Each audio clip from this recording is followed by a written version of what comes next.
Some missionaries built schools and hospitals, but those institutions served the colonial system. Schools taught Africans to speak European languages and to see European culture as superior. Hospitals treated workers so they could continue laboring in mines and plantations. Infrastructure, railways, roads, ports, wasn't built for Africans.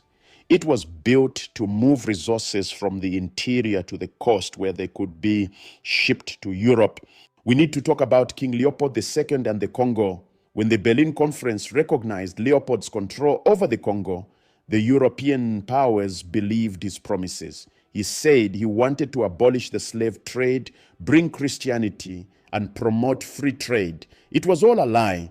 What Leopold created in the Congo was a nightmare. The Congo Free State became his personal rubber plantation. Leopold never set foot in the Congo, but he ruled it from Brussels through a network of brutal enforcers. Africans were forced to collect rubber from wild vines in the jungle. If they didn't meet their quotas, they were punished, whipped, mutilated, or killed. Villages that resisted were burned. Hostages were taken to force compliance. One of the most horrifying practices was the cutting off of hands.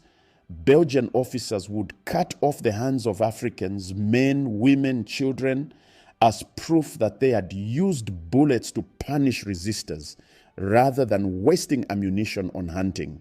Estimates vary, but historians believe that between 1885 and 1908, approximately 10 million Congolese people died due to violence, starvation, disease, and forced labor under Leopold's rule. It was one of the deadliest genocides in history, and it all started with a handshake at the Berlin Conference. Eventually, international outrage forced Belgium to take control of the Congo away from Leopold in 1908. But the damage was done.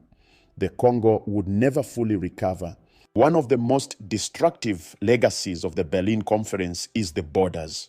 When European diplomats drew lines on maps in Berlin, they didn't care about African realities. They didn't care about ethnic groups, languages, or kingdoms.